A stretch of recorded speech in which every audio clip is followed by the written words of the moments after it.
vamos a comenzar esta presentación del libro que ha traducido Carlos y que he traducido yo. Ante todo, pues evidentemente agradeceros vuestra presencia aquí a este acto y también pues gracias a la Meta Librería por ofrecernos una vez más la posibilidad de llevarlo a cabo, ¿no? Bueno, presentamos en este acto dos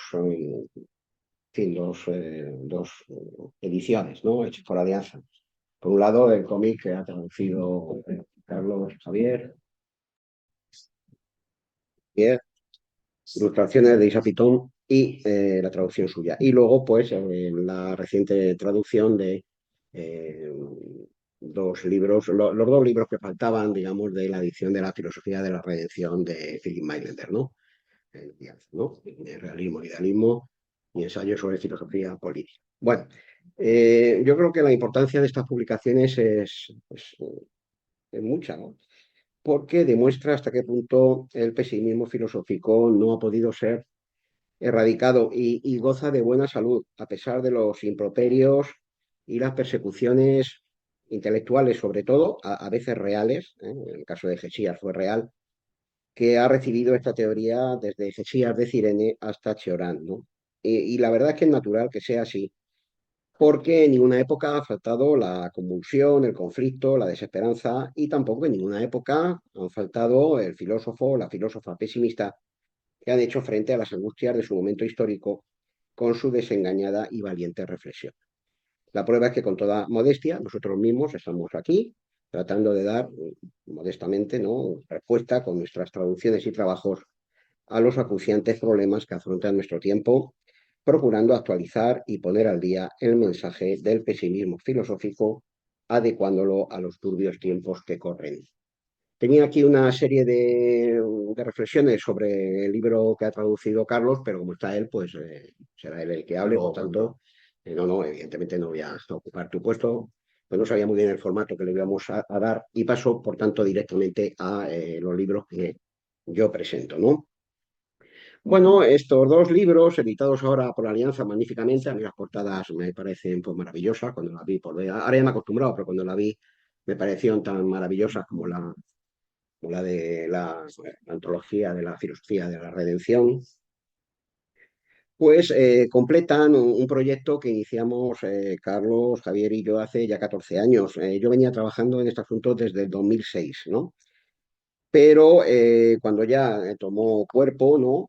Hubo alguna publicación previa, algún artículo previo que hice, ¿no? Pero cuando toma cuerpo ya fue con la publicación del primer volumen de la filosofía de la redención, que se hizo en la editorial Sorki, para ello creo que hay ejemplares, en 2014.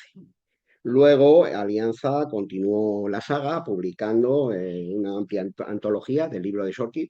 Está casi entero, aunque con un formato como más pedagógico, más didáctico, ¿no? Y ahora pues se completa el volumen segundo de la filosofía de la redención en estos dos tomos. En fin, tiene una ordenación un poco especial, ¿no? Ahora la comentaré, ¿no? Estos dos tomos están formados por 12 ensayos que redactó Philip Mailander en los últimos meses de su vida con la intención de difundir su filosofía por todo el mundo. Era lo que él llamaba sus 12 apóstoles, a los que he añadido el extenso apéndice, críticas a Kant y Schopenhauer, que Mailander incluyó en el primer tomo. Digamos que está un poco desorganizado, pero entre estos libros pues está, y el de Sorky está toda la filosofía de la redención completa, ¿no? Bien, yo voy a hablar un poquito brevemente del contenido de estos libros, ¿no? Bueno, estos 12 ensayos, yo lo he dicho ya en otras ocasiones, yo creo que contienen los Parerga y Paralipómena de Mailander, ¿no? Su particular versión de esta obra de Schopenhauer, pero evidentemente con su filosofía, ¿no? Porque efectivamente esa expresión, Parerga y Paralipómena, significa más o menos como fragmentos y añadidos, ¿no? Y eso es lo que son estos ensayos mainlanderianos, ¿no? Su propósito principal es completar y desarrollar los distintos epígrafes de la filosofía de la redención. Ya digo que esta es la antología, ¿eh? Luego el que tenga, vamos, si alguien estuviera interesado, yo los tendría todos, ¿no? El de Shorty, esta, porque además añade algunas cosas que en Shorty no están, en fin, Pero digamos que estos ensayos completan lo que hay en el primer tomo, ¿no? Este material lo editó la hermana del filósofo Mina Batz, porque Philip Mailander, Mailander es un apodo, se llamaba Batz de apellido, ¿no? En colaboración con un periodista y escritor, un tal Otto Hert, ¿no? 10 años después del suicidio del filósofo, ¿no? Los reunió y, bueno, pues los publicó después de haberse suicidado su hermano, ¿no? El primer libro se titula Realismo e Idealismo, críticas a Kant y Schopenhauer, y recoge los 7 primeros ensayos de ese volumen segundo, de la filosofía de la redención. Cuando uno mira el índice, pues al principio puede sorprender un poco el carácter un poco heteróclito de los títulos, ¿no? Están a medio camino entre la filosofía, la religión, filosofía de la religión. ¿Eh? Tratan de realismo, estos son los títulos, panteísmo, idealismo, budismo, cristianismo, ¿no? Y luego se incluye incluso un extraño ensayo final, que para mí es el mejor de todo el libro, porque además, en fin, como wagneriano, que somos tanto mi mujer como yo, furibundos, ¿no? Pues creemos que es esencial para entender el Parsifal wagneriano, que se titula La verdadera confianza. En ese ensayito, pues aparece la leyenda del Grial, tal como la interpreta Mailand, ¿no? Pero cuando uno ya penetra en la obra del autor, pues se da cuenta de que el objetivo que tiene Maileder es muy claro. O sea, parecen cosas distintas, pero es muy claro. No es otro que liberar al individuo para que éste alcance, digamos, lo que él considera es el bien supremo. En primer lugar, lo que él llama la paz del corazón, que es, digamos, la anticipación de la paz definitiva que alcanzamos, querámoslo o no, con la muerte, ¿no?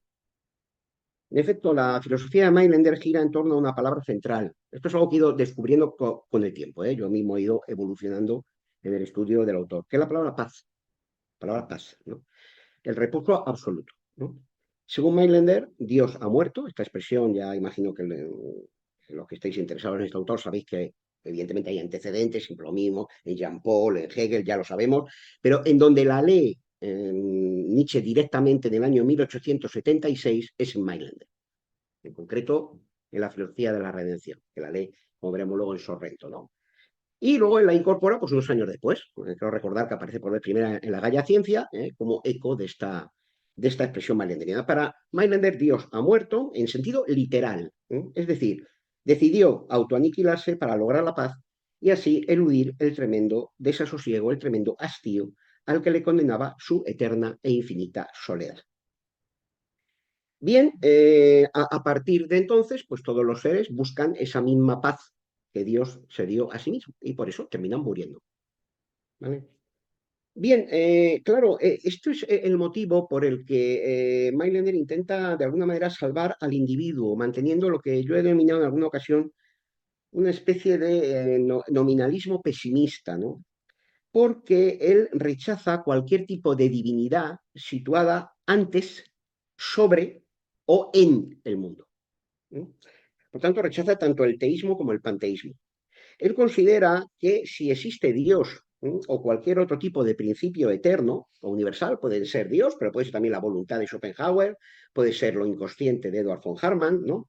Pues los individuos, digamos, quedan reducidos a lo que él llama marionetas inertes, ¿no? Carentes de libertad, de decisión propia, de manera que nunca podrán redimirse, porque aunque mueran, digamos, volverán a retornar de alguna manera, ¿vale? O serán, digamos, llevadas a un cielo superior. Es decir, el individuo pierde toda su autonomía, ¿no? Por tanto, para él, teísmo, panteísmo, con sus distintas versiones históricas, brahmanismo, el teísmo hebreo, el panteísmo de Spinoza, la filosofía de la voluntad de Schopenhauer, la filosofía de lo inconsciente de Adolf von Hartmann, son teorías inaceptables porque en ellas es imposible que el individuo sea libre y alcance la paz que tanto desea, ¿no? Frente a todo ello, Mailander va a proponer en estos ensayos un ateísmo radical, que él, paradójicamente, encuentra ejemplificado en el budismo y en el cristianismo, esotéricos con ese. ¿Vale? ¿Por qué? Porque él considera que su filosofía coincide con el budismo y el cristianismo en propugnar la liberación final del individuo en la paz definitiva del nirvana, el reino de los cielos o la nada absoluta, el nil negativo, ¿no? Es decir, todas ellas, en cierto sentido, vuelvo a repetir que es el cristianismo esotérico, no el cristianismo, digamos, exotérico con X. ¿Vale? Él aclara muy bien esto en el libro, ¿no? El verdadero mensaje de todas estas religiones, igual que el de su propia filosofía, es buscar la anulación completa, la tachadura definitiva de la existencia, con la paz que esto implica. Por tanto, para Mailander hay tres tipos de personas que buscan la liberación final. El sabio, que es el que se ha dado cuenta de la vanidad de la existencia y renuncia a ella. El héroe, que se lanza normalmente de manera inconsciente al peligro porque sabe que lo que le espera si encuentra la muerte es la paz de la nada. Y el héroe sabio, que es, digamos, para él el prototipo supremo de lo que es, digamos, el modelo, el arquetipo de lo que debe ser un ser humano, que lo tiene más difícil, porque, dice él, llevado de su compasión hacia los seres humanos, decide renunciar a la liberación y la paz final para mostrar el camino de la redención a los demás seres humanos. Esto le lleva a sumergirse de nuevo en el torbellino del mundo, como le pasa a Buda, como le pasa a Cristo, ¿no? Y a verse envuelto en todas sus miserias, normalmente saliendo mal parado de ese compromiso con el mundo, al tener que luchar con sus semejantes que están siempre presas de las ilusiones que les aprisionan y que, digamos, no llegan nunca a alcanzar la anhelada paz, ¿no? Ese fue el gran destino de esos dos grandes maestros de la humanidad, como los interpreta Nietzsche, que fueron Buda y Cristo, y también del personaje de la leyenda del Grial, Parcival, o Parsifal, o Perceval, depende de cómo lo traduzcamos, ¿no? Bien, y ese mismo quería que fuera su propio destino. Él se entiende un poco como una especie como individuo mesiánico, ¿no? Con su filosofía busca que el individuo por fin se libere tanto de Dios como, digamos, de una vida que le puede llevar a tener un conjunto de penalidades, ¿no? Bien, por tanto, parece evidente que el héroe sabio de Mailander, ¿no? Es un fruto de una iniciación. Hay un pesimismo iniciático, en Mailander, ¿no? Es alguien que se ha convencido de la necesidad de practicar, digamos, la renuncia, la redención, la compasión, ¿no? Lo que llamamos empatía, ¿no? Tras haber sufrido una experiencia vital. No, no es una teoría, es alguien que vive. Estas filosofías son filosofías vividas. No, no es simplemente leer un libro, son filosofías vividas como el propio Parcival, ¿no? O que, digamos, atraviesa una serie de pruebas hasta que se da cuenta de la verdad, que es esa compasión y esa renuncia al poder, ¿no? De manera que, igual que Parcival, ¿no? El verdadero pesimista, tras haberse perdido en el mundo y atravesar, pasar por medio de, eso es lo que significa Parcival, pasar por medio de mil aventuras y desventuras, pues alcanza a comprender de manera directa y personal, en contacto con las desgracias que afectan a los demás seres humanos, el significado de la palabra redentora, que es compasión, y la pone en práctica. Bien, iba a hablar de la Orden del Grial, en fin, lo dejaremos. El propio Mailander, porque tiene que hablar también Carlos, ¿no? El propio Mailander imaginó en sus últimos meses de vida una orden fantástica. Aquí están recogidos los estatutos de esa fantástica ley, ¿no? Hay cierta semejanza entre el destino de Mailander y el de Nietzsche, ¿no? Hay un momento, no, por supuesto, Mailander no pierde la razón como la pierde Nietzsche al final, pero sí es verdad que hay cierta deriva en los últimos meses, el último año quizá, de su vida. Y él imagina una especie como de orden como de filósofos sabios, ¿no? Que deben de dedicarse a, digamos, a luchar por la humanidad y sobre todo por la realización de lo que él llama el estado ideal, que veremos luego a continuación. Es lo que llamaba la orden del Grial, que para él tenía que venir a sustituir a la Iglesia y a la masonería, que estaban, digamos, ya periclitadas y que solamente defendían intereses particulares. Por supuesto, esta orden es una orden masculina y femenina. Esto lo deja muy claro Mailander en sus estatutos, ¿no? Que él elabora, ¿no? Esa fantasía un poco febril que él hace al final de su. Bueno, en la segunda parte de este volumen, el de realismo e idealismo, pues se recoge, como digo, la crítica que dirigió Nietzsche a Kant perdón, que dirigió Mailander a Kant y a Schopenhauer en el primer volumen de la filosofía de la redención. Esta crítica es un poco farragosa, aunque tiene momentos magníficos. Mailander escribe muy bien, como Nietzsche, o sea, no, él mismo es un literato también, es un poeta. Pero está claro que esta crítica debió de impactar tremendamente a Nietzsche cuando leyó la filosofía de la redención. Digamos que esta segunda parte del libro vendría aquí detrás, ¿no? Por motivos editoriales han dispersado un poco el material, pero con muy buen tino, ¿eh? Alianza lo ha hecho muy bien, ¿no? Nietzsche debió quedar impactado, ¿no? Porque cuando lee a Mailander en su estancia en Sorrento, ¿eh? En 1876, a finales de 1876, donde le invita a Malvida von Meisenbuch allí a llevar una cura, digamos, pues él dice que acaban de leer a Voltaire, lo dice en una carta, ¿no? A Offerbeck, ¿no? Y que ahora le toca el turno a Mailander. Cuando lee ese libro, el primer tomo, el volumen 2 se publicaría luego, queda totalmente impactado. Y de hecho, es que ya la cosa venía de antes, no es el único factor, por supuesto, pero claramente a partir de ese momento, y Cosima Wagner lo ve claramente, y Wagner también lo ve, Nietzsche da un giro radicalmente y abandona por completo la línea schopenhaueriana. Por tanto, no cabe duda de que Nietzsche debió de quedar muy impactado por la lectura de Mailander, ¿no? Yo estoy convencido, esto es una opinión personal, ¿no? Que la lectura de Mailander, unida a otras influencias, le llevará a Nietzsche a construir muchos de sus principales conceptos por contraposición a las principales ideas de este apóstol de la virginidad. Hoy lo llamaríamos antinatalismo, ¿no? La voluntad de poder contrapuesta a la voluntad de morir, de Mailander. La idea del eterno retorno frente a la idea de la aniquilación total del individuo.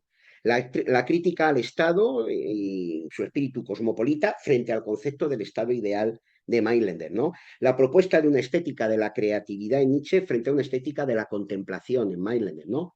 La interpretación de la muerte de Dios como una actitud valorativa del hombre en Nietzsche, más que como un proceso real que tiene lugar en Mailander, ¿no? La apología del pazos de distancia frente a cualquier compasión, todos ellos serán puntos que definirán la posición filosófica de Nietzsche en discusión con Schopenhauer, pero sobre todo, pienso yo, con Mailander. De hecho, el libro de Mailander le acompaña hasta sus últimos días, ¿no? En una carta, creo que de 1887, una cosa así, le dice a su amigo Offerbeck, dice, de tu tesoro de libros tengo aquí el Mailander, como diciendo que en sus peregrinaciones lleva el libro La filosofía de la redención siempre con él, ¿no?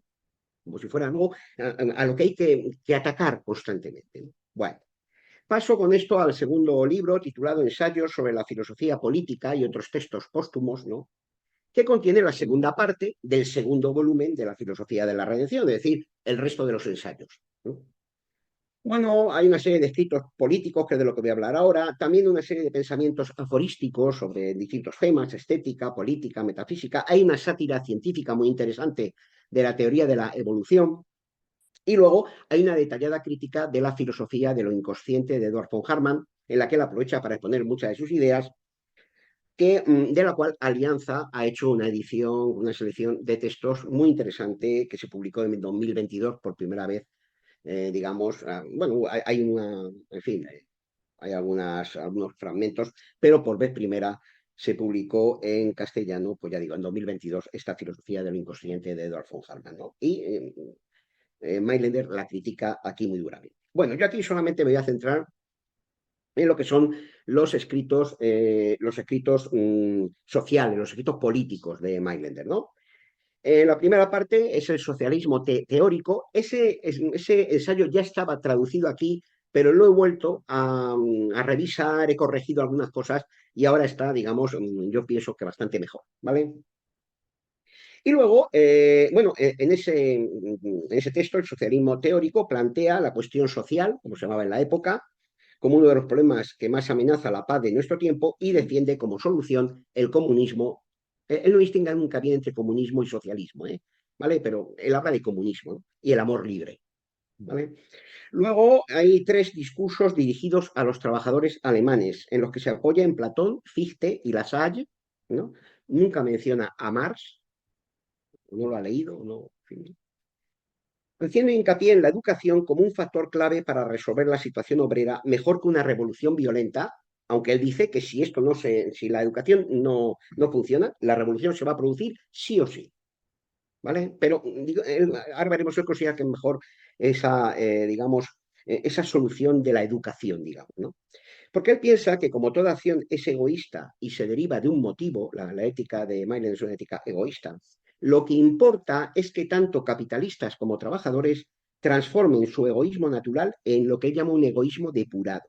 Es decir, un egoísmo guiado por un mejor conocimiento, que les haga darse cuenta de que es mejor promover una colaboración entre capital y trabajo que un enfrentamiento entre ambas partes. Sin esa colaboración, dice Mailander, el proceso histórico llegará inexorablemente a la creación del Estado comunista ideal. ¿Vale? Pero lo hará a base de mucho derramamiento de sangre, de matanzas, de enormes sufrimientos, de revoluciones superviolentas, de manera que es mejor, pues, digamos, anticiparse a esa mortandad, ¿no? Bien, ese estado idealista, ese estado ideal, en el que, digamos, pues lo vamos a ver ahora, los trabajadores gozan de todos los derechos, ¿no? Es una estación de tránsito hacia lo que él considera es la paz definitiva, la paz última, ¿no? La paz de la aniquilación, ¿no? Veremos ahora en qué sentido, ¿no? Digamos, de la autoextinción del ser humano. Lo vamos a ver ahora, ¿no? Claro, él considera, ¿no?, que es necesario la creación de ese estado ideal comunista, porque el gran problema es que, por un lado, por supuesto, la burguesía tiene una gran voluntad de vivir y de acaparar y, por tanto, de robar y de enriquecerse. Pero el problema también son los trabajadores. Es decir, ellos siempre creen, tienen la ilusión de que, digamos, las clases privilegiadas son más felices que ellos y que, como poseen más cosas y son más ricas, pues, digamos, son más felices. Por tanto, es necesario que se produzca si no se da por la educación, será una revolución, ya digo, pero digamos, que se instaure ese estado ideal comunista, porque entonces, cuando los trabajadores vean que teniéndolo todo, no por eso son más felices, se darán cuenta de hasta qué punto, digamos, pues era una ilusión el hecho de que la posesión realmente garantiza la felicidad. Por tanto, el estado ideal es algo que debe de realizarse y los trabajadores tienen, digamos, la obligación, digamos, de marchar hacia él. Por tanto, el resultado del comunismo consumado en todos los terrenos, satisfacer, digamos, todas las necesidades, conduciría a un hastío generalizado, considera Mailander, ¿no? Y por tanto, finalmente, pues poco a poco los individuos hartos, ¿no? Irían renunciando a la vida, pero no en el sentido de que se tiraran por la ventana o algo así, en fin, un suicidio. Esto lo hemos comentado muchas veces, Carlos y yo, estas ideas de que Highlander propugna el suicidio y tal, en fin, yo no sé de dónde se han sacado esto, porque no es así. Hay gente que no lo lee. ¿Cómo se suicidó? Su filosofía es una filosofía que se basa finalmente en la necesidad última de morir, pues ya no, no es esto, ¿no?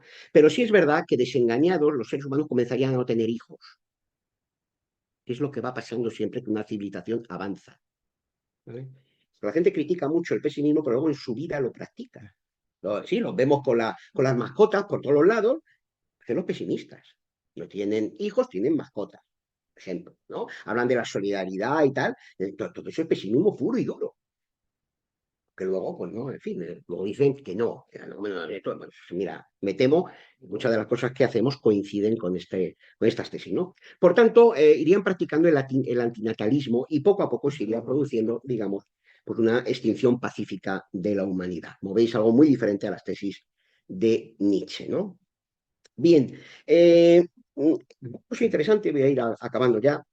Una cosa interesante es que Mailander afirma que la realización del estado ideal debe ser algo que se dé primero en los estados nacionales, dice él.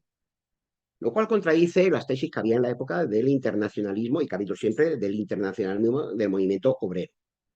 ¿Vale? Pero es curioso como actualmente vemos como los partidos de izquierda también empiezan a ser como mailenderianos, es decir, vemos el bloque nacionalista gallego, el nacionalismo catalán, Esquerra Republicana, son partidos nacionalistas catalanes, o gallegos, o vascos, y comunistas o socialistas. Por tanto, digamos, con el tiempo parece que estas tesis de Mailander no son tan aventuradas, ¿no? Él considera, ahora vemos por qué, ya para terminar, que el Estado ideal comunista debe de realizarse primero en los Estados nacionales, ¿no? Porque a su juicio, lo describe aquí bastante bien, de una manera un poco ingenua, ¿no? El internacionalismo obrero lo que hace es debilitar el movimiento de liberación, haciendo que finalmente digamos, la actividad de los obreros de un país sea dirigida por la de otros. Y de hecho la historia demuestra esto un poco. Todos los que tenemos una edad sabemos lo que ha pasado con los partidos comunistas. Estaban la mayor parte de ellos dirigidos desde la URSS, desde el Partido Comunista Soviético. ¿vale? Por tanto, digamos, se pierde la espontaneidad de ese movimiento y termina, digamos, diluyéndose en intereses y que terminan haciendo fracasar la revolución, como de hecho también fracasar, ¿no? Por tanto, para él, la lucha obrera debe de concentrarse en crear el estado ideal para la propia patria del trabajador, digamos, o digamos, para el entorno que para él es más próximo, ¿no? Y luego extenderse a las demás naciones, ¿eh? Por tanto, para Mailander, el amor a la humanidad comienza por amar al propio país y por anteponer, dice él, al fantasma vago y desvaído del cosmopolitismo algo concreto y tangible, que son esos compatriotas, esas personas que encontramos por la calle y que son, digamos, aquellos que comparten con nosotros una serie de problemas que hacen necesaria la justicia social. Por tanto, hay que luchar en primer término por la libertad individual, luego por la liberación de cada pueblo y finalmente por la creación de un Estado mundial formado, dice él, por hombres y mujeres libres e iguales, educados tanto científica como estéticamente, ¿no? Esto lo dice muy explícitamente. A veces hay algo como ingenuo en las cosas que él dice, ¿no? No deja de ser un teórico, ¿no? Mañana afirma que en el estado ideal todos los integrantes del mismo serán instruidos como estetas prácticos, dice él. Es decir, se haría ideal se haría real el ideal schilleriano de la educación estética del hombre, ¿no? Hay que tener en cuenta un aspecto, aunque esto se ha criticado mucho, a Mailander, por ejemplo, sobre todo en Sudamérica, lo consideran, digamos, como alguien que es una especie de antecesor del nacionalsocialismo y tal. Yo de todas estas cosas soy como muy, en fin, es un tipo de 1876, ¿eh? Y, en fin, el nacionalismo que muestra aquí Mailander, pues es el que puede tener cualquier filósofo francés o inglés, incluso bastante más de su época, ¿vale? Hay muchos motivos, en fin, que pueden incidir en ese asunto. Yo no creo que sea esto propiamente, ¿no? Sino que él considera que es necesario, digamos, ir a lo concreto primero, a lo individual, digamos, o a lo muy próximo, para pasar luego a metas mayores. Pero lo que sí es preocupante para mí, lo que sí me parece muy erróneo del planteamiento e incluso contradictorio del planteamiento mailenderiano, es que él nunca entiende el comunismo como una supresión del Estado, sino que su teoría política más bien sacraliza el Estado, es decir, es un comunismo desde el Estado. ¿Vale?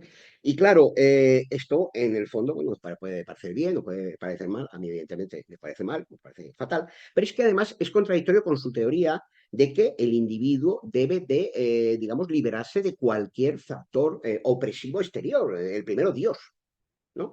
A veces parece que ahora esos seres humanos que se han liberado de ser marionetas en manos de ese Dios que antes de morir, ¿no? Pues ahora son marionetas en manos del Estado. ¿Vale? Por tanto, yo creo que es como si ese nuevo Dios viniese a sustituir de algún modo al Dios muerto de ese ateísmo científicamente probado que él propone. Bueno, ya acabo, ¿no? Esta breve, digamos, semblanza, ¿no? El libro se cierra con un apéndice muy interesante, ¿no?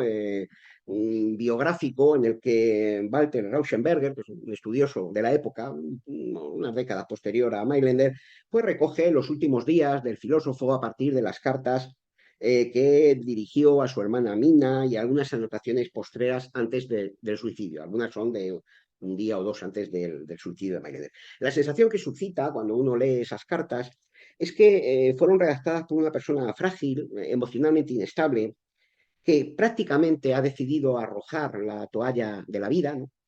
Pero que, digamos, se agarra todavía, pienso yo, al clavo ardiendo del compromiso político-social con la clase trabajadora para tratar de dar algún sentido a su vida. De hecho, Meitner, digamos, lo dice explícitamente, al terminar su obra, quiere, digamos, pues asociarse con los trabajadores en su movimiento, o sea, convertirse, digamos, en un líder político y pasar a la acción real, ¿vale?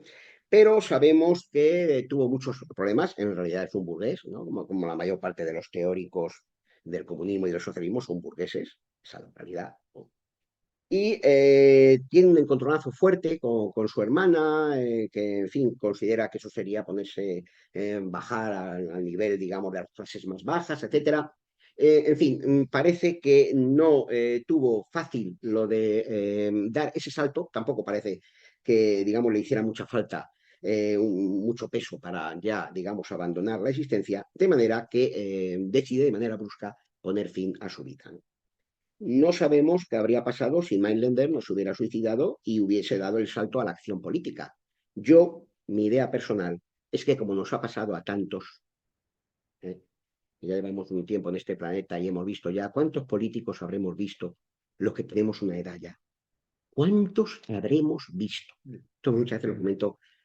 ¿Cuántos habremos visto ya? ¿No? Y los que no tenemos una edad también. Vale. Dios mío. Bien, pues yo creo que él rápidamente se habría, digamos, decepcionado del movimiento y, bueno, vamos, no sabremos lo que habría pasado, pero de luego él sí tenía deseos de pasar a ese compromiso, pero parece que suscitó una reacción muy, muy fuerte en el ámbito familiar y, bueno, en cualquier caso, su temprana muerte nos hace imposible saber la respuesta a esta pregunta. Bueno, aquí lo voy a dejar porque Carlos tiene que hablar de este magnífico cómic que ha traducido y que ha publicado con esos bonitos dibujos Alianza.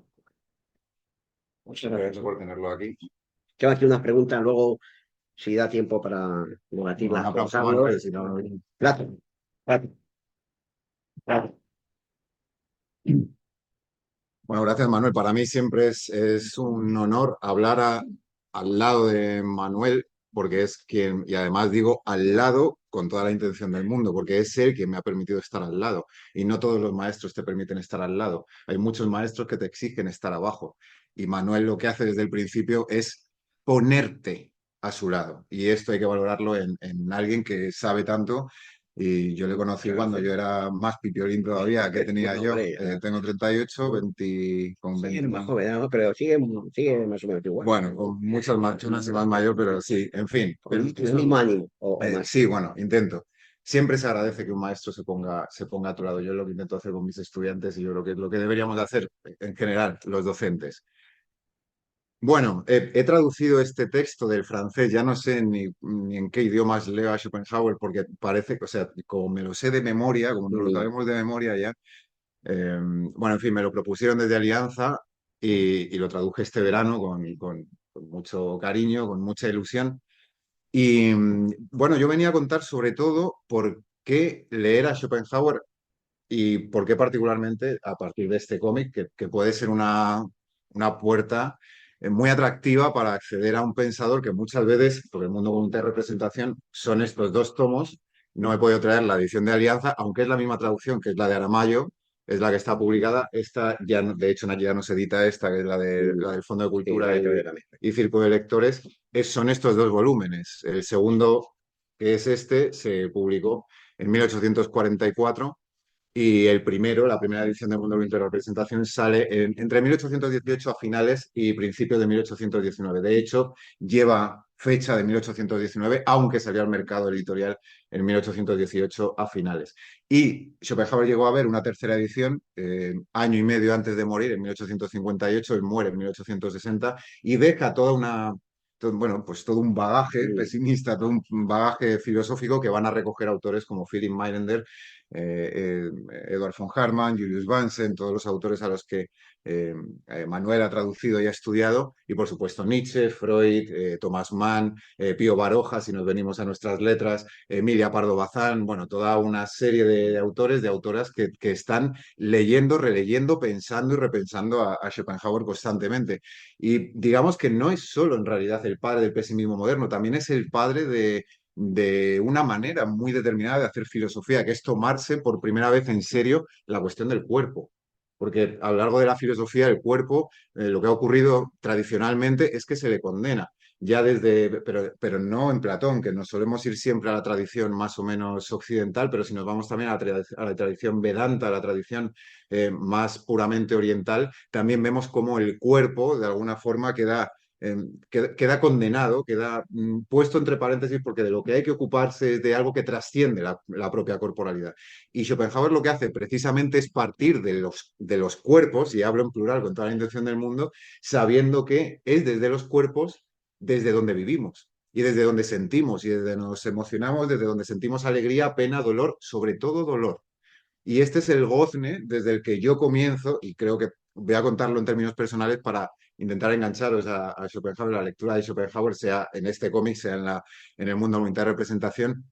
Pero yo leo por primera vez a Schopenhauer con 16 años pues, en el instituto con mi profesor de filosofía, y yo no hacía demasiado caso a mi profesor del colegio, y lo tengo que reconocer, pero yo por aquel tiempo cojo la historia de la filosofía de Julián Marías, que era el manual con el que trabajaba mi profesor, y yo estaba allí, bueno, yo le escuchaba, tenía el ronrón de mi profesor, pero yo por debajo iba leyendo. Allí estaba con Anaximandro, Anaxímenes, Anaxágoras, Heráclito, este, el otro, el de más allá, y de repente llego a un autor al que Julián Marías dedica 3 páginas, 3, 4 páginas como mucho, y que se le trata como epígono de Kant, que no supo muy bien tratar a Kant, eh, tal vez influido por la corriente heideggeriana de su tiempo también, toda la corriente heideggeriana que dicen que Schopenhauer no es más que un mal intérprete de Kant y ahí se quedan.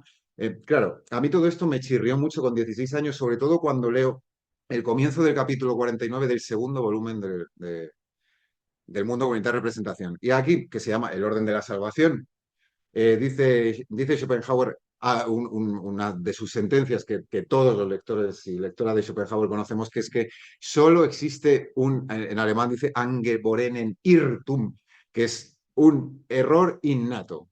Hay una desviación innata que existe constitutivamente en el ser humano y es pensar que ha nacido para ser feliz. Pensamos que por el hecho de haber nacido y por el hecho de desear, ya nuestros deseos, como aparentemente podemos enfocarlos hacia algún lugar, como podemos dirigirlos aparentemente hacia algún lugar, nos vemos con el derecho a demandar a esos deseos que se cumplan. De tal manera que quedamos siendo víctimas de nuestros deseos. Y cuando vemos que los deseos no se cumplen, lo que hacemos es culpabilizar al mundo. Es que mis deseos no se están culpando. Perdón, mis deseos no se están cumpliendo. Y si no se están cumpliendo, es culpa del mundo. Luego el mundo es malo. Luego, si yo he nacido para ser feliz, hay algo que falla. Porque si yo he nacido para ser feliz y mis deseos no se hacen realidad, ¿en qué medida mmm, me puedo yo constituir como un ser, en primer lugar, sano mentalmente? Porque, claro, yo parto de una premisa, tengo que ser feliz. Esa premisa se ve corrompida y rota a cada paso. Sufro, tengo dolores, mis deseos no se cumplen. Entonces, si yo he nacido para ser feliz, como me dice todo el pensamiento judio-cristiano, como él dice, todas las esperanzas optimistas de un mundo redentor, de un futuro redentor, de una esperanza en una vida eterna, yo, en cualquier caso, y sea donde sea, tengo que llegar a ser feliz. Eso es lo que constitutivamente piensa el ser humano. Schopenhauer dice que todo esto no son más que engañifas de todo un star system, podríamos decir, Mm. que lo que se ha empeñado es en hacernos dueños de algo de lo que no nos podemos adueñar también constitutivamente, porque la voluntad, que es eso que nos domina permanentemente, es lo absolutamente ingobernable. Si hay algo ingobernable, es nuestro deseo, es nuestra voluntad. Y nosotros, si nosotros cuando estamos, él dice, puedes hacer una inspección de ti mismo y puedes desprenderte incluso de tu ser cognoscente, incluso puedes desprenderte de cualquier cosa que tengas en la cabeza, pero no puedes desprenderte de tu ser volente, no puedes desprenderte de tu querer. Al final acabas queriendo. Siempre cuando tú te estás haciendo una inspección dentro de ti, acabas dándote cuenta de que al final lo único que haces es querer. Querer, querer, querer, querer. Claro, esto desemboca en un Mindlander, desemboca en una voluntad de morir, que no lo has mencionado, si no recuerdo mal, o sí, la Sí, voluntad sí. de morir. Mm. Claro, desemboca en un Freud, me había apuntado aquí un montón de cosas, que si Tánatos, que si Eros, pero quiero hablar de la actualidad de Schopenhauer. Eh, para leer, bueno, El mundo de representación, para que si no lo sabéis, está dividido en 4 libros. El primero es bueno, pues una teoría del conocimiento, el segundo es una teoría de la naturaleza, el tercero es una teoría estética, digamos, una estética, y el cuarto, por último, es una ética.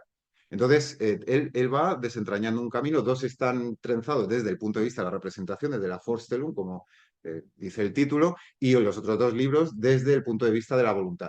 Dos desde el punto de vista, digamos, del fenómeno, de lo que se presenta ante nosotros, desde el fenómeno entendido en términos puramente kantianos, lo que está ahí delante, lo fainomenai, los fainomenai más bien, en plural, lo que se nos presenta, y por otro lado lo que se esconde detrás, que esto por aquí viene o se dice que Schopenhauer es un mal intérprete de Kant, porque en Kant nunca se puede llegar a descubrir lo que hay detrás, en tanto que no hay un detrás, simplemente hay fenómenos y nosotros conocemos.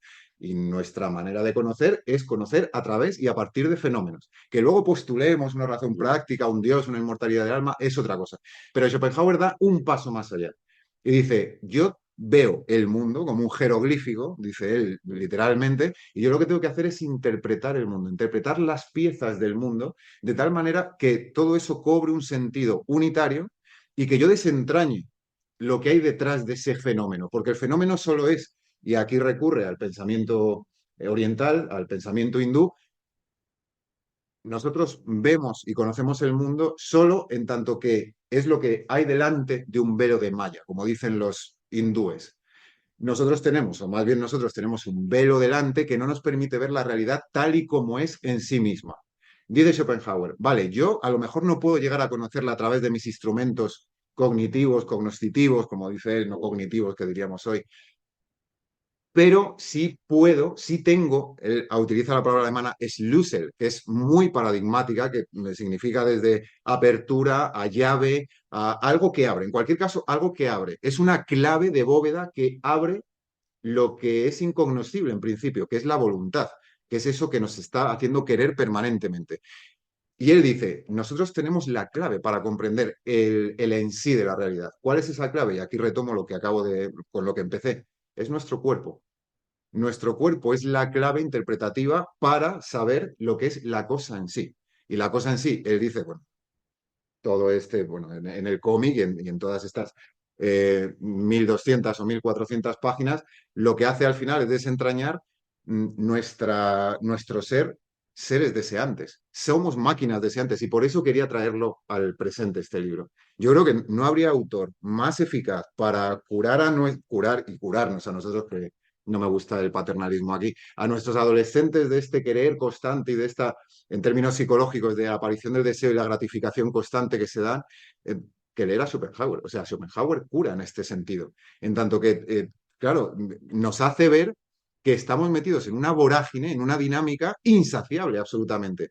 Y que cuando un adolescente te viene y te dice, profe, es que me aburro y lo único que puedo hacer para no aburrirme es seguir enganchado aquí, le podrías explicar el mundo de una interrepresentación. Y seguramente le vería sentido. Yo lo hago a veces, no sé con qué, eh, no sé con qué fortuna, pero sí que mis alumnos, mis estudiantes me dicen, Sí le sí, llega, claro sí que le les llega. llega.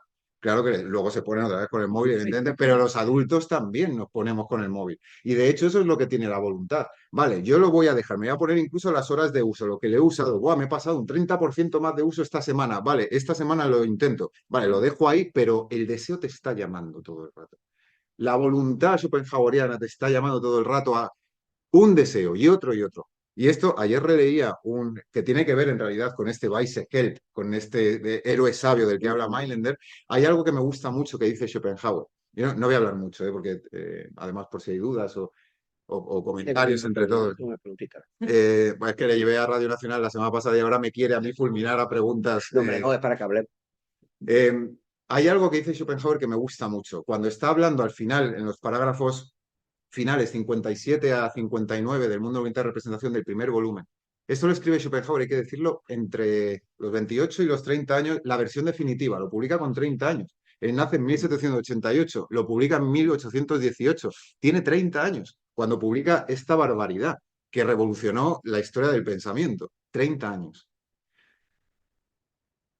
Y cuando está hablando de la negación de la voluntad de vivir, de negar nuestros deseos, de negar la voluntad, llega un momento en que yo estoy viendo a Schopenhauer, o sea, yo le visualizo mucho cuando estaba escribiendo esto y me lo imagino delante de su escritorio porque está hablando de los santos, de San Jerónimo cuando se va a la cueva, de los grandes, de los Budas, de los Bodhisattvas, bueno, de toda la gente que ha renunciado, que ya se va a la montaña, ya se abstrae de cualquier tipo de intento de relacionarse con los demás, porque sabe que todo está perdido y todo está preñado y bañado de la crueldad o de la injusticia, porque todo está dominado por el deseo. Y en tanto que todo está dominado por el deseo, ¿para qué voy a luchar yo contra eso? Porque ese luchar contra la injusticia también es un deseo, de alguna manera. Entonces, la única manera de retirarse del mundo definitivamente es ni siquiera luchar contra todo eso, que este es el giro que da Mailänder también. O sea, la cuestión social en Schopenhauer no está. O al menos de hecho, el capítulo sobre la historia son 3 páginas en Schopenhauer. Y en Mailänder dedica al socialismo, a esta, le dedican, bueno, pues eso, sí, lo que ha dicho Manuel. Y para mí ese ser reaccionario de Schopenhauer nunca se lo perdona. Bueno, yo a Schopenhauer le perdono todo, absolutamente, pero ese estar, mm, de alguna manera, permanecer silente frente a las injusticias sociales en Schopenhauer y que incluso se posicionara contra el bando revolucionario en las revoluciones del 48 y que dejara el techo allí en Frankfurt para que disparasen porque eso alteraba la paz de estudio que él tenía allí. O sea, es algo que a mí me cuesta asimilar. Pero bueno, todos los filósofos tienen sus problemas con la realidad, digamos.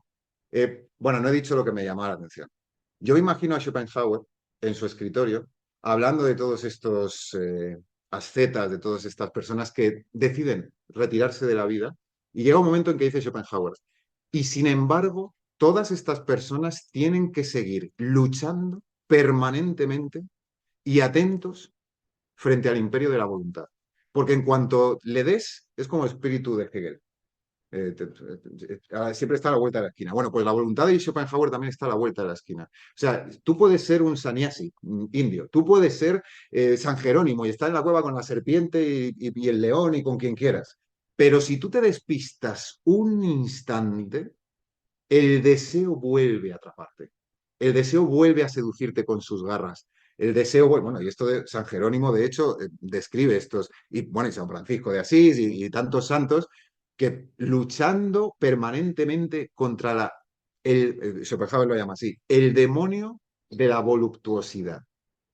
Porque si hay algo en lo que Schopenhauer también fue pionero, y también está en el cómic, y por supuesto también está en el mundo cuenta representación, es la cuestión sexual, hasta el punto de que dedica un capítulo a la metafísica del amor sexual, Schopenhauer, a la herencia de los caracteres, por qué nos reproducimos o por qué no nos reproducimos, por qué no podemos dejar de tener sexo con otras personas y con nosotros mismos, porque también el placer que nos tenemos que dar.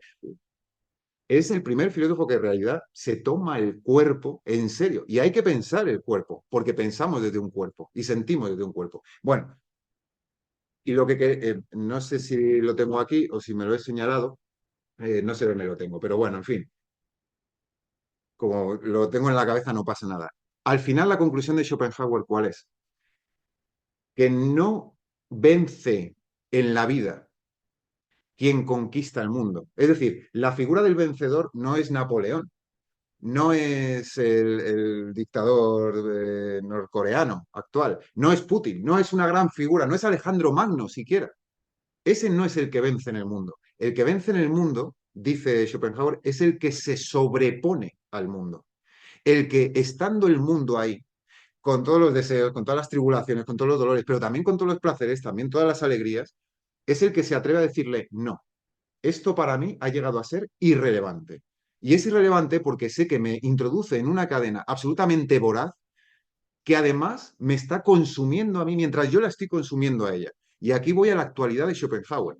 ¿Hasta qué punto estamos nosotros introducidos en una maquinaria absolutamente voraz también de continuos estímulos, de continuas gratificaciones, además vacías, vacuas, intrascendentes, que no nos llenan para nada? Son vacías y sin embargo seguimos. ¿Por qué? Porque nos dan una apariencia de satisfacción.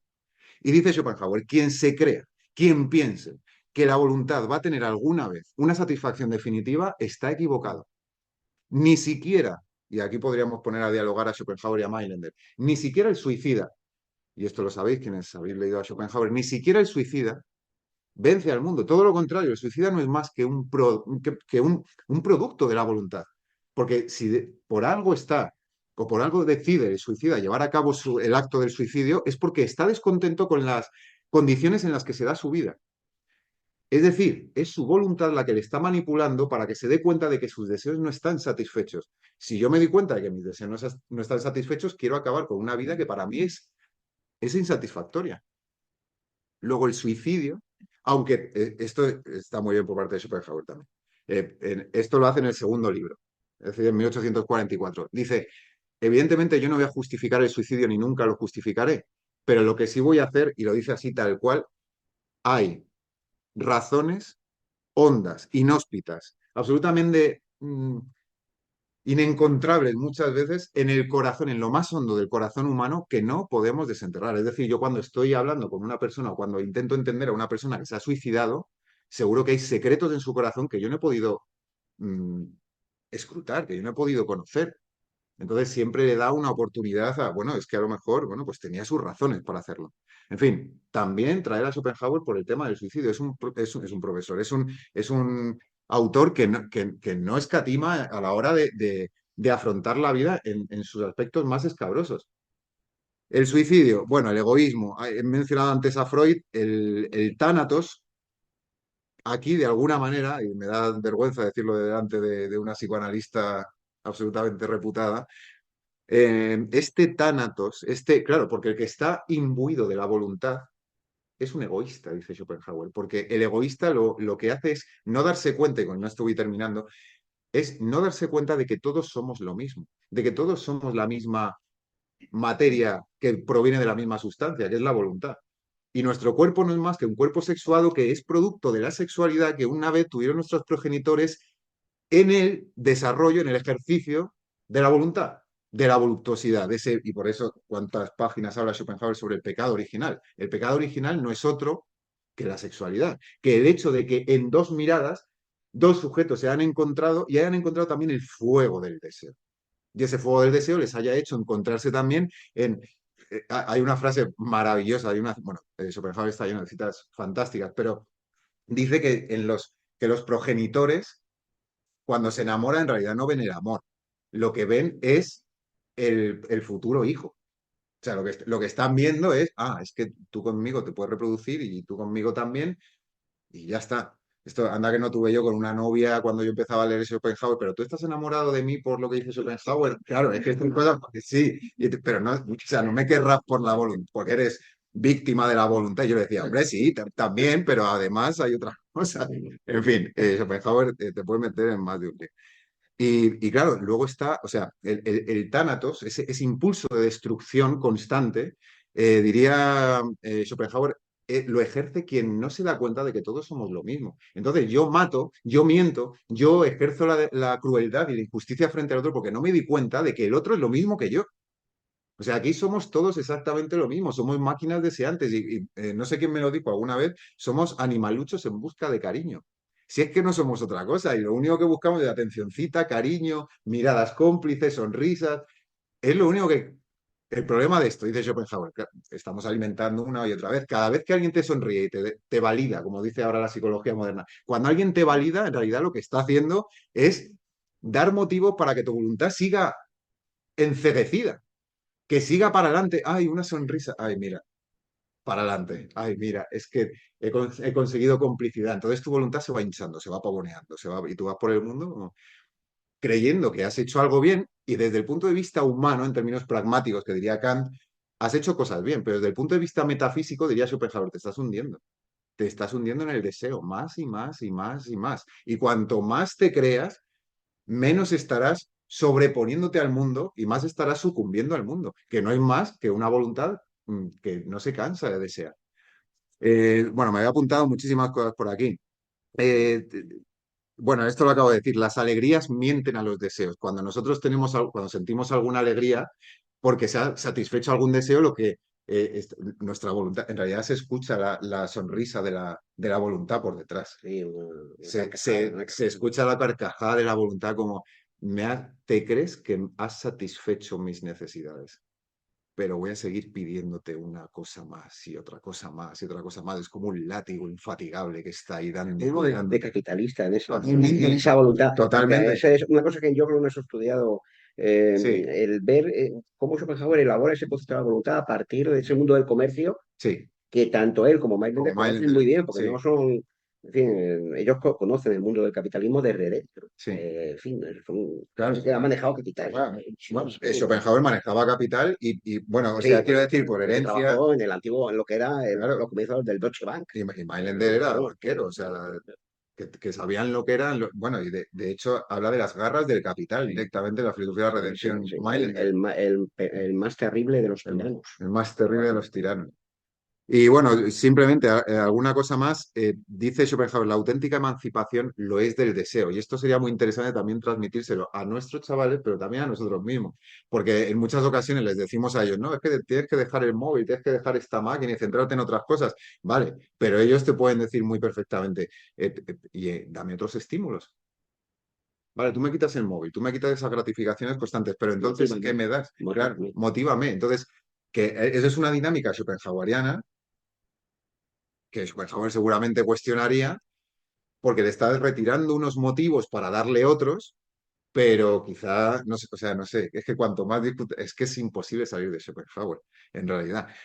Bueno, quería hablar simplemente de dos autores, simplemente para recomendarlos. No sé si hay libros por aquí de ellos, pero para leerlos, para reivindicar, en primer lugar, a Miguel de Molinos. Ujú.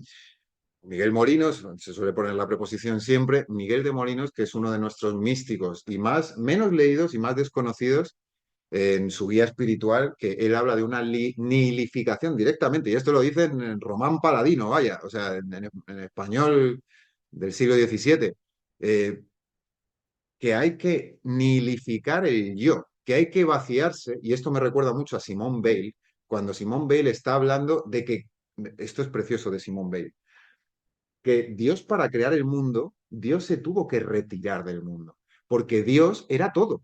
Si Dios es todo, no cabe nada más. Hay una saturación, no cabe nada más. Entonces, Simón Weil dice que Dios se retira para poder... Mira, me está llamando un alumno. Trae- La voluntad no, que tiene asuntos complicados. Y esto lo decía... Sí, le tiene que retirar como, bueno, esto es Sí, como no, medio la no, perdón, cábala, en pero, realidad. pero estaba pensando en Schopenhauer, que por qué digo... Ah, Miguel de Molinos, perdón.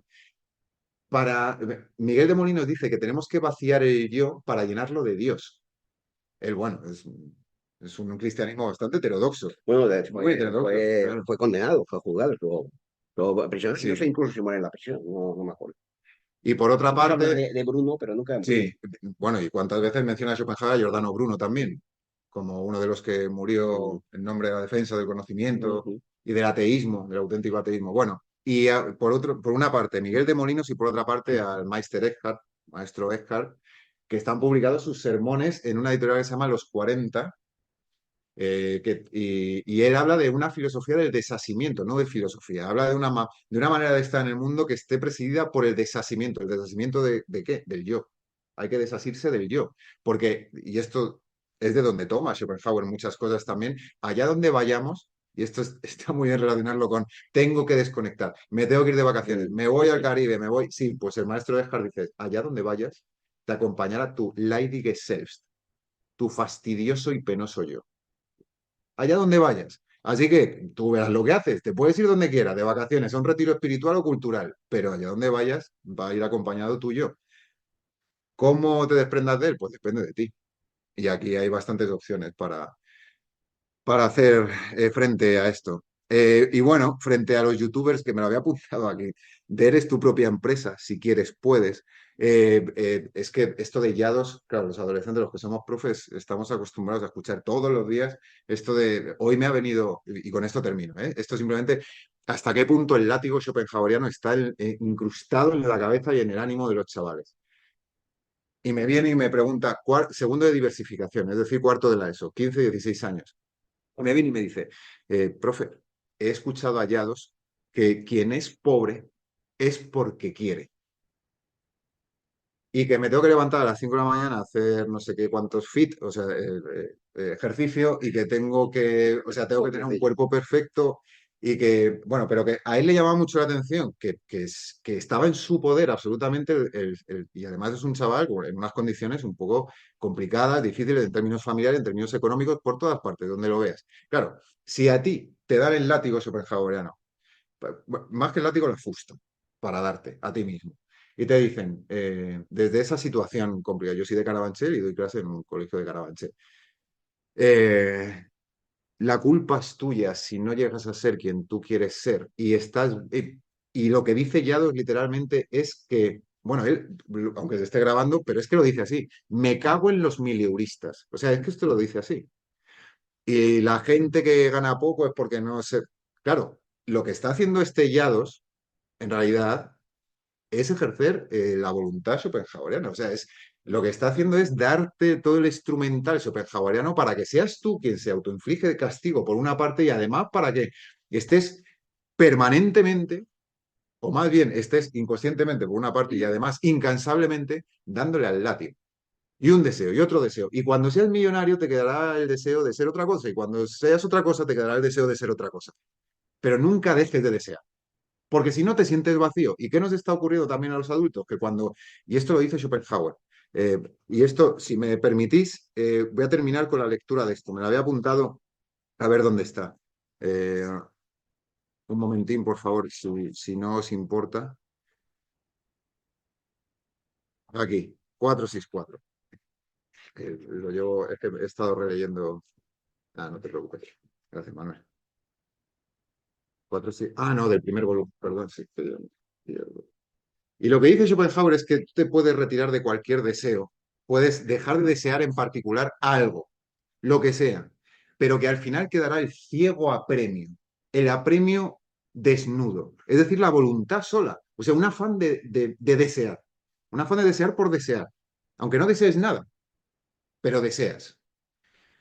Y dice aquí Schopenhauer que esto tiene mucho que ver con nuestra actualidad, con esto acabo, sino que con el cumplimiento del deseo solo se modifica su forma, cuando satisfacemos un deseo, solo se modifica su forma y ahora la tormenta de nuevo bajo alguna otra forma. Satisfago un deseo, vuelve el deseo bajo otra forma distinta. De manera que aun cuando se agotasen todas esas formas, siempre queda el apremio mismo de la voluntad, el querer mismo, el querer desnudo, incluso al margen de cualquier motivo conocido. Y dice, y esto es lo que quería traer, manifestándose con atroz angustia como sentimiento de soledad y del vacío más espantosos. 1818. La soledad más espantosa y el vacío más espantoso. ¿Qué nos pasa cuando dejamos de tener estímulos aquí? Cuando dejamos de estar con Netflix, cuando dejamos de estar viendo series, de consumir podcasts, de consumir audiolibros, de consumir lo que sea. Llegan enseguida el sentimiento de soledad y del vacío más espantosos. Yo no digo que Schopenhauer sea receta de nada, pero sí presenta un diagnóstico. Y además desde el siglo XIX hasta aquí. Entonces, creo que sería, bueno, esto algún alumno ya se lo ha comprado y me ha dicho que le ha gustado mucho, sobre todo porque me ha dicho que se ha visto reflejado en el protagonista. Sí, Porque, claro, se ven deseando todo el rato y no saben cómo parar esa vorágine de desear permanente. Pero es que a nosotros también nos pasa. Entonces, ¿qué hacer en un mundo que permanentemente te expolea y te espolea de las dos, con X y con S?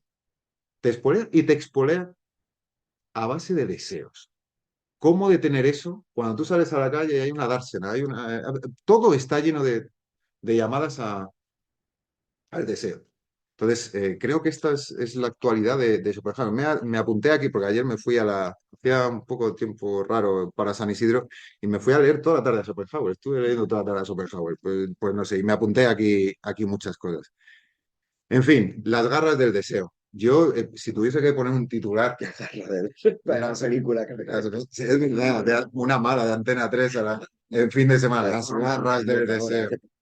Bueno, en fin, nada, simplemente creo que Schopenhauer presenta un diagnóstico bastante certero de lo que hoy sucede en nuestra sociedad contemporánea y de cómo, y esto me gustaría llevarlo a mí, a tantos y tantos, bueno, que a veces colaboro con ellos, pero a tantos departamentos que existen en empresas, en casi todas las empresas, no sé si, de mercados conductuales. O sea, esto dentro ya no solo hay departamentos de recruitment, de recursos humanos, sino también de recursos, o sea, de recursos humanos como mano de obra, sino de recursos humanos que no son mano de obra dentro, sino que son mis clientes. O sea, mis clientes, ¿cómo se van a comportar? Pues la única manera que tengo de hacer que se comporten de alguna manera es darles el motivo para que se comporten así o así. Yo se lo pongo ahí y sé que se van a comportar, porque les voy a poner lo que ellos desean, exactamente lo mismo. Y a todos nos pasa, y con esto termino, que viendo redes sociales me salen los calzoncillos que quiero, la casa que quiero, el coche que quiero, la novia que quiero, todo lo que quiero. ¿Y eso que provoca? Sujetos absolutamente insatisfechos y frustrados. Y ahí vuelvo donde comencé. El error innato del ser humano es creer que ha nacido para ser feliz. Si a mí me están expoliando permanentemente con que yo puedo llegar a tener la felicidad a través de un BMW, a través de una casa con tres en terraza, con jardines y... ¿Por qué no? ¿Por qué no lo voy a hacer? En fin, esto es, yo creo que lo que hoy Schopenhauer puede, entre otras muchas cosas, o sea, puedo decir Vamos algo. a aplaudir, No, no, aplausos no. Bueno, yo quería, aprovechando esto que has estado diciendo, que lo hemos hablado tantas veces, estoy totalmente de acuerdo contigo, ¿no? Quería decir una serie de cosas, digamos, uniendo a Schopenhauer y a Mailander, ¿no? Has hablado de la faceta reaccionaria de Schopenhauer, ¿no? Porque es un reaccionario, aunque ya estos términos, hoy en día, ya no sé, en fin, bueno, es un reaccionario, ¿no? Indudable. Porque, claro, él ve las injusticias, ¿eh? Yo estoy convencido que el viaje que hace por el sur de Francia cuando es joven, Sí, ve a los forzados de Tolón, ¿no? Que van a ser los mismos en lo que se va a basar Víctor Hugo cuando escribe Los Miserables, ¿no? simplemente para que lo sepan también, están publicados los diarios de viaje de Schopenhauer Trotsky, niño. si no recuerdo mal, claro. Están Y publicados. ve eso y él queda como absolutamente, o sea, él es sensible a la miseria de los trabajadores y de las clases de... Pero él, digamos, ve las injusticias, pero no detecta las causas sociales de esas injusticias. Y esto viene al caso, me he acordado uno de los fragmentos de unos aforismos que tiene Maimonides en el que trata este asunto, ¿no? Él sigue, por supuesto, a Schopenhauer, pero también se muestra muy crítico en algunos aspectos. Y uno de ellos es el que dice que Salomón enseñase que no hay nada nuevo bajo el sol y que las generaciones van y vienen, pero la tierra permanece eternamente, es algo que no ha de extrañarnos, pues qué panorámica de la naturaleza y de la historia tenía Salomón. Que Platón y Heráclito enseñasen que el curso de la naturaleza tiene forma circular, él no conoce a Nietzsche, evidentemente, en la época en la que, en 1876, cuando Mailander escribe esto, Nietzsche ha publicado muy poco, El nacimiento de la tragedia, alguna intempestiva, y por supuesto es alguien desconocido, salvo en unos círculos. O sea, es que ya la figura de Nietzsche se ha desbocado de tal manera, pero en su momento es alguien que, por supuesto, él no sabe más que la idea del retorno en Schopenhauer y en Edward von Hartmann. También está esa idea del eterno retorno de lo peor. ¿Vale? Vale. Dice que Platón y Heráclito enseñasen que el curso de la naturaleza tiene forma circular, no puedan mirarnos, pues qué visión del conjunto de la naturaleza y de la historia tenían los griegos. Pero que Schopenhauer, después de las migraciones de los pueblos, de la reforma, de la Revolución Francesa y sobre la base de las modernas ciencias de la naturaleza, enseñase que, y cita a Schopenhauer, por doquier el genuino símbolo de la naturaleza es el círculo, al ser el esquema del retorno, no tiene disculpa. Lo subraya. Porque evidentemente hay un componente histórico, un componente social que hay que atender en la filosofía pesimista y que él atiende con su teoría del estado ideal que cumple lo que está diciendo Carlos, ¿no? Ese vacío y esa ausencia de horizontes, ese sufrimiento enorme que mencionabas tú en la cita de Schopenhauer, ahora se están haciendo evidentes, lo que llaman el problema de la salud mental y que va a ser cada vez más grande. Si Mailander tiene razón, si su problema tiene razón, cada vez va a ser más grande, porque vivimos mejor. Mis abuelos no tenían ningún problema de salud mental, alguno habría. Pues yo he tenido en mi familia gente que ha tenido esquizofrenia, etcétera, o sea, pero eran gente aislada. El resto estaban trabajando de sol a sol y eso no se acordaba de nada más que de sobrevivir al día cotidiano y como mucho a la guerra. ¿Vale? Pero claro, en una época como la nuestra, en la que la mayor parte de la gente de nuestro ámbito, estoy seguro que en una favela por ahí de Brasil o lo que sea, no creo que se ocupen mucho de ese asunto, pero este ámbito lo tiene todo más o menos, o lo tiene más o menos todo. Una cosa como esta, cuando yo era como estos alumnos que hemos tenido nosotros, era impensable. Cuando me compré la primera cámara de fotos, era cuando estuve en el servicio militar y trabajaba ya. Era impensable. Pues claro, esa persona que lo tiene todo, tiene satisfechos sus deseos, que a su vez provocan otros deseos constantemente, como tú muy bien dices, y cae inmediatamente en ese vacío, en ese sufrimiento, en esa ausencia de horizontes y se genera el problema de salud mental. Por eso, digamos que nuestra época se va acercando mucho a ese estado ideal de Mailänder. Porque, digamos, la gente del primer mundo vivimos muy bien, en general. ¿Vale? Por supuesto, hay miserable, ¿no? En fin, ¿no? Claro que sí, más que lo ve con este capitalismo rampante que tenemos, pero en general, pues digamos, la situación más o menos es aceptable.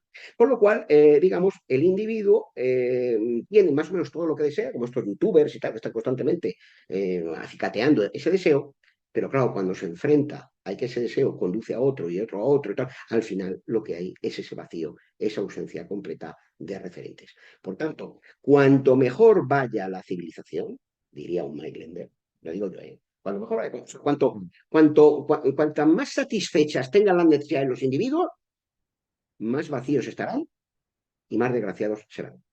Ta- Esa es la tesis de estos autores. ¿Eh? Simplemente recordar que esto también lo dice y está publicado en Alianza David Benatar, Mm, que es el antinatalista actual por antonomasia, mm, que está publicado en la sí, colección de filosofía mm. de Alianza, y lo que defiende Benatar es que hay que dejar de tener hijos. Absolutamente, porque lo que estamos haciendo es crear, o sea, no tenemos hijos en realidad, lo que expulsamos al mundo son más herramientas de consumo, de deseo, de producción, que siguen alimentando el sistema productivo. Entonces, ¿para qué? Además de que los traes al sufrimiento también, pero bueno, esto ya son tesis más metafísicas que... Y luego hay otro factor, claro, en estos autores pesimistas siempre se les rechaza porque hablan de la renuncia a la vida. En todas estas cosas de filosofía hay cuatro lecturas, siempre no. Yo también a veces participo, no es un librito, tal, y luego hablas tomándote un cigarro y tal. Y claro, eso está muy bien, pero en fin, un libro de estos exige, ¿no? Esto exige ponerse, ¿eh? No, no es el manual de dos. Entonces, claro, es muy fácil, pues no, rechazo a la vida, yo soy vitalista, Nietzsche, eso está. Pero claro, lo que uno detecta, o por lo menos lo que yo creo detectar, es que cuando estos autores hablan de renuncia a la vida, de renunciar a la vida, claro, si entendemos por vida, o la esencia de la vida, la voluntad de poder, decir Nietzsche, lo que ellos dicen es que hay que renunciar al poder, al ejercicio del poder, porque el poder es la fuente de la desgracia, que por cierto es lo que es el gran mensaje del anillo del Nibelungo de Wagner. Wotan, cuando ha creado ese mundo basado en el poder, en la aniquilación, en la destrucción del amor, hay un momento en que harto ya de eso que ha creado, ¿eh? En la Valquiria, creo recordar que es, hay un momento en el tercer acto, no, en el segundo acto de la Valquiria, dice que renuncia a haber creado ese mundo basado en el poder. Por tanto, si nosotros tomamos opción por esa vida que es voluntad de poder, eso está muy bien, pero que sepamos las consecuencias que eso implica.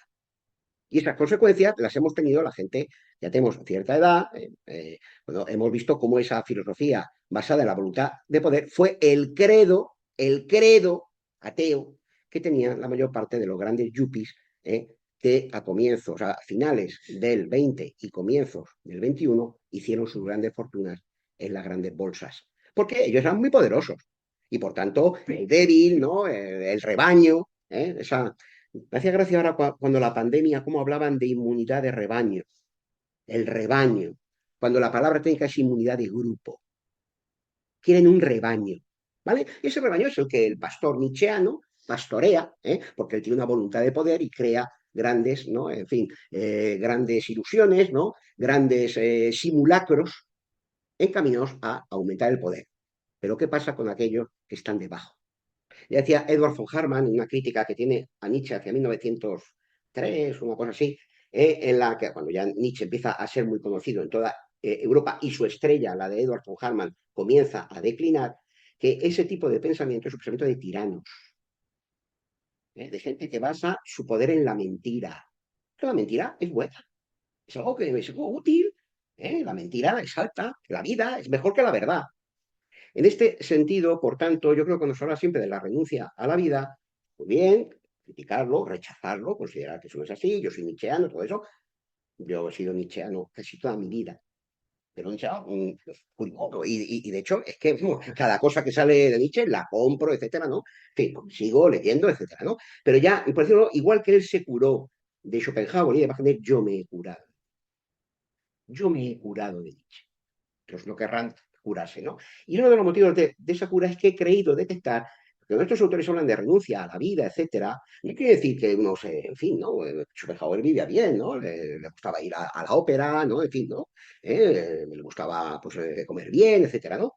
Sino que más bien lo que quiere decir es que hay que renunciar al poder, a ejercer la voluntad de poder, a dominar, al dominio. Y hoy mismo pues han juntado el presidente ruso, el presidente chino, cada 4 días se juntan unos y otros y que buscan el poder, el poder, crear simulacros a través de este tipo de cosas, a través de las redes, que yo no tengo, por cierto, que tengo el WhatsApp y porque me lo puso mi mujer, pues no tengo nada, no quiero saber nada de eso, no quiero saber nada de eso, ¿vale? Estaba equivocado, pero no quiero que sigan ejerciendo más poder sobre mí, que ya tenemos suficiente con el poder que ejercen gobiernos, la prensa, etcétera, etcétera. Voluntad de poder. Ayer mismo, ya con esto sí que acabo, ¿no? Veíamos un poco el telediario, cada vez menos, porque aquello es vomitivo, ¿no? Pero en fin, veíamos un poco el telediario y hablaban de la inteligencia artificial. Estás desquitando, ¿eh? ¿Eh? Y hablaban de la inteligencia artificial. Oye, al final, y en realidad de lo único que se trata en esta lucha es por aumentar y obtener el poder. Eso fue la frase final del reportaje que hicieron en ese momento, que duró unos minutos, sobre los últimos avances que hay en la inteligencia artificial. Se trata de ejercer la lucha que hay entre las distintas compañías y tal, se trata de ejercer el poder. Nos miramos cada millón y diciendo, mira, claramente te están diciendo lo que hay detrás de este asunto. Por tanto, cuando se habla de la renuncia a la vida, no quiere decirse que el sujeto, pues quiere decir, uno, renunciar a aumentar el sufrimiento, aumentar el sufrimiento, y renuncia a ejercer el poder. Así lo interpreto yo, ¿vale? O lo interpreto ahora así. ¿Vale? Es verdad que el poder se puede ejercitar en el terreno de la creatividad artística, que es lo que siempre te sacan a relucir en Nietzsche. Creatividad, se cree el creador. Esto bien, pero no hay que olvidar que para él también es el que crea un Estado, un Napoleón, el cuerpo de oficiales prusianos, ¿vale? O una alianza entre el gran capital, decía él, y al final de uno de sus últimos aforismos, entre el gran capital judío y no sé qué ruso, dicen los últimos, y los grandes jerarcas rusos. Algo así dice en alguno de los últimos aforismos un poco antes de perder la razón, que domine la gran política. Entonces, está muy bien aceptar estas cosas. Pero uno de los problemas que tiene esta época es que decimos las cosas y no aceptamos hasta el final las consecuencias que tienen. Y este tipo de pensamiento tiene sus consecuencias tanto en un lado como en el otro, positivas y negativas. Por tanto, también habla del poder, no sé qué, la vida, todo esto bien, pero hay que ver, digamos, a qué conduce eso final. ¿Vale? Y yo veo que todo esto, yo recuerdo haber leído hace unos años, leí una de las lecturas, por un lado, más nulas que yo he podido hacer, y por otro lado, más aleccionadoras, que era las conversaciones con Hitler. ¿Vale? No sé por qué me leí eso, pero ahora me alegro de haberlo leído porque son una especie como de notas, ¿no? Que se tomaba mientras él daba rienda suelta en el refugio del lobo ese a sus locuras, ¿no? Y lo que se me quedó, hay un montón de páginas que son para tirarlas al retrete, ¿no? Pero hay alguna muy interesante. Una de sus obsesiones es que hay que acabar, lo primero que hay que acabar es con los pesimistas. Así lo dice. Hay que acabar con los pesimistas. ¿Por qué? Porque el optimista mata. Si yo creo que me voy a ir al gran cielo de Mahoma, pongo una bomba y ya estoy en el cielo. ¿A mí qué más me da? Si yo creo que la revolución que voy a hacer va a salvar a la humanidad, me puedo llevar por delante a millones de personas. El pesimista, bueno, puede ser que mate, por supuesto, no es ningún bendito, pero normalmente, en general, se lo piensa mucho antes de emprender cualquier acción, porque sabe que las consecuencias que se derivan de ella suelen terminar en un sufrimiento mayor. Por lo tanto, estoy totalmente de acuerdo con todo lo que ha dicho Carlos, y uno de los grandes problemas que tiene nuestra época es que a través de estas tecnologías, pues es un acicate, digamos, cada vez más grande para ese deseo y esa frustración, lo que llama Verlaine el optimismo cruel, ¿no? Hacer que el sujeto esté constantemente insatisfecho. No decimos ni él ni yo, para nada, ¿no? Incluso, aunque no parezca inteligente, mis intereses filosóficos no están tan centrados en el ámbito del pesimismo, están en otro ámbito. Pero este tipo de pensamiento me parece muy interesante porque yo creo que nos da claves, como de hecho se los dio a la escuela de Frankfurt, que es uno de los grandes referentes de la escuela de Frankfurt Schopenhauer, Sí. para entender buena parte de la evolución que ha ido teniendo el capitalismo contemporáneo. Sí, de hecho yo iba a acabar recomendando, o sea, ahora, bueno, a Horkheimer, por supuesto, que es uno de los grandes lectores de Schopenhauer en el siglo XX, a Marcuse, que en El hombre unidimensional, o sea, las premisas para la crítica del sistema productivo son muchas veces pesimistas también. Pero me gustaría recomendar, para acabar haciendo un poco genealogía del pesimismo, que ahora es lo que estábamos haciendo, a uno de nuestros grandes libros olvidados, uno de nuestros grandes libros olvidados, se puede decir de las dos formas, que es el Criticón de Gracián. De hecho, el otro día en Radio Sí, lo Nacional, comentábamos. no, lo comentaste tú. Y esto lo voy a decir, le pregunté a Manuel, si solo pudieras tener un libro hasta el final de tu vida, ahora, y uno de ellos, me dijo dos, Bueno, pero te dije uno antes que ya lo sé, para mí es mejor, ¿eh? lo sé, lo sé. Son las coplas para la muerte de su padre, Manrique, que de Jorge también, Manríquez. pero, Ahí está todo. pero el criticón de Gracián, en realidad lo que hay es una sabiduría no solo del desasimiento como en Eckhart, sino también del desengaño. Mm. Es decir, lo que haces es alejarte un poco del mundo, tomar distancia, hacer una grieta, crear una cesura, como lo quieras llamar, entre aquello que te está permanentemente dominando y tú te sabes dominado. Porque lo interesante de esto es que tú te sabes dominado. Tú sabes que estás absolutamente vapuleado por todos estos artilugios, sean metafísicos o sean socioeconómicos, pero tú lo sabes. Entonces, lo que hace el pesimista en términos de desengaño es, pues justamente no va a matar porque no está exaltado por la voluntad. Entonces pone un paréntesis entre aquello que le está haciendo moverse permanentemente y su propia acción. Es decir, hace lo que no estamos haciendo hoy, que es crear un espacio entre la aparición del deseo y la satisfacción. Que esto en términos psicológicos es lo que muchas terapias, muchos psicólogos, si hay algún psicólogo aquí, esto vamos, es el sota caballo y rey de la terapia cognitivo-conductual. Poner algo entre medias del deseo y lo que te lleva a la acción para satisfacer ese deseo. ¿Qué estrategias cognitivas estoy llevando a cabo para querer satisfacer un deseo o no querer satisfacerlo? Y aquí el psicoanálisis también tendría mucho que decir, por supuesto. Pero bueno, en fin, que ya la gente tendría que ir a tomar algo. Y nosotros también. Bueno, pues muchas gracias. En fin. Gracias. Sí, vale.